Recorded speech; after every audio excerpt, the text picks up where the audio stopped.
Welcome back to Talking to Teachers. My name is Aiden McMenemy. I'm here with Dr. John Gustavsen, also commonly referred to as Doc Gus, who is a history teacher and moderator of Model UN and host of many trips that leave CBA. How are you doing today? Doing great. So we're going to jump into the first question today. So how'd you get started at CBA? And also, how'd you get started as the club moderator of Model UN? Mm-hmm. I had been teaching at an all-boys Catholic school in Miami, Florida. Mm-hmm. And I grew up around this area. At some point, we decided we were going to come back this way, and CBA became a natural choice for a place to work. I've known this is a good school ever since I grew up around this area. And in thinking about an all-boys Catholic school, which was my wheelhouse, it was a natural fit. As far as Model UN, I think that was maybe the first question Mrs. Zablewski asked me in my interview. Really? That was what she had done previously. She was the moderator of that. And I think knowing that she was going to be doing new things at CBA as well, they were looking for someone to take over. So I perhaps clinched my being hired by doing Model UN. But I did Model UN at my old school, so it's something that I know and I very much enjoy. And you guys have had a host of success. And in 2 weeks, you guys are hosting the 13th annual Middle School Model UN conference. Can you tell us a little bit about how the club has been preparing for this conference? So we recently got a Model United Nations class. So we're actually able to use the class to prepare for the conference, which has been super helpful. I think if there's anything that we learned about education in COVID was that Zoom stinks for education. However, Zoom has been really helpful for us because we're able to connect with middle schoolers outside of their school hours to train them and really help prepare them for the conference. So we've done a lot of work with like 16 middle schools, 300 middle schoolers who will be coming here in 2 weeks to participate in our conference. And what kind of is like their kind of what they partake in as a part of the conference, the middle schoolers? So we get that they're not going to become experts in like all these fields. We want to expose them to different ideas that are out there. So we have 10 committees. Yep. They range from immigration reform in the United States to solving the civil war in Sudan. We also have one that's trying to clean up outer space and get rid of space junk. That's pretty interesting. And then we have one about Percy Jackson. So they can be fiction as well. Yeah. And would you say this helps club members prepare for their own conferences that they'll partake in later in the school? Oh, for sure. Like we use this as training for our own guys. And this, some of them are shocked when they learn from middle schoolers, but it's possible to learn from people younger than you. Like I learn from you guys sometimes. Yeah, definitely. So as teacher here, you've gone on a host of many trips. You've gone almost all over the place, I would say, at CBA. 3 different continents, at least. So. Really? All right. Out of all the trips you've taken with CBA, what has been your favorite or most memorable, you'd say? I mean, I'm wearing a Peru tie, like right now, so llama tie. In 2022, we were supposed to go to Peru. Yep. But the Peruvian government went through a bit of a rocky period and we canceled that trip.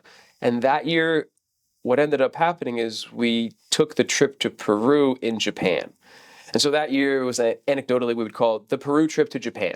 And so that one became memorable because it was our first trip to Japan, which has not become an annual tradition, but a place we're going to go back. So I think that in a way is my most memorable because I was going to a place that I love, Peru, that we're going back to this year for the 5th time. Yep. But it ended up teaching me about a new place that I came to love, which is Japan. So 2 birds, 1 stone, I don't know, but the Peru trip to Japan stands out as a unique one. And I feel like these trips serve the students in such many ways, providing experiences that they might not ever get outside of CBA. Oh, for sure. I mean, like going to Machu Picchu in and of itself, that's like a once-in-a-lifetime experience type thing. This will be my 5th time going. I wouldn't keep going back if it wasn't freaking awesome. But like we went to the World's Fair. Like that was being held in Japan. So sometimes we're able to align these trips with like major events that are happening, which is not always a guarantee. Yeah. But like that's a once in a lifetime thing also. Yeah. And besides Machu Picchu, what do you hope to see in Peru? Oh, food. Peruvian food's the best food that exists in the world. Seriously, go find yourself a Peruvian restaurant and start eating there. Like they have the best food. So the food. All right. I'm pretty excited for this trip. It would be my first time out of the country. Okay. So I'm pretty excited. You should be. I hope that I get as much out of this as you are saying right now. So, I just hope you don't get spit on by a llama. So, there you go. Right. So besides like Machu Picchu and seeing all the tourist attractions, how does this serve students like from a history standpoint? Like just learning about other cultural history? Well, I think we have world history here for freshmen and sophomores. So I think in many ways this is getting to see like what's been teased to you in the classroom. Like we have no reason to study the Inca in depth, right? We are in 21st century America. That doesn't mean they're totally unimportant. But this is a chance to kind of like see the reality of that past, to like walk through the same halls that, Spanish conquistadors walked through. It's a chance to kind of live out, these histories in a way. I don't know. It sounds corny, but whatever. Makes sense, mate. So would you say South American history would be your favorite, say? Oh, Cuban history. Cuba. It's all about Cuba. But look, American history in general, but when I say American history, I mean broadly speaking. Mm-hmm. So I mean Peru, I mean Cuba, I mean Mexico, and I do mean, of course, the United States.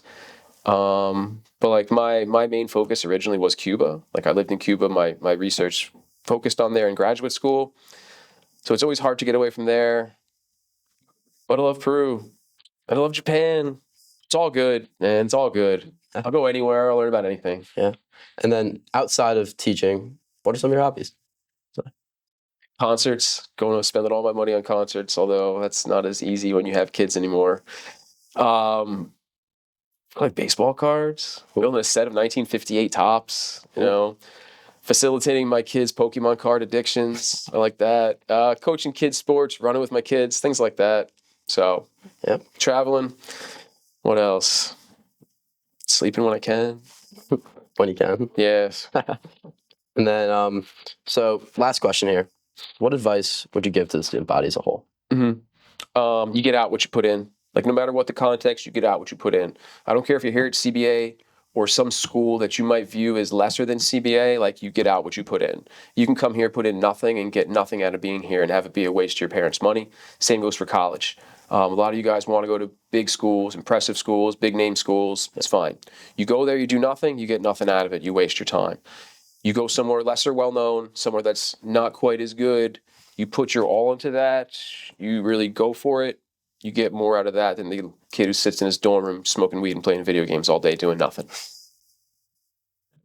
That's it. Thank you for joining us. I'm Aiden from Enemy. We'll see you next time.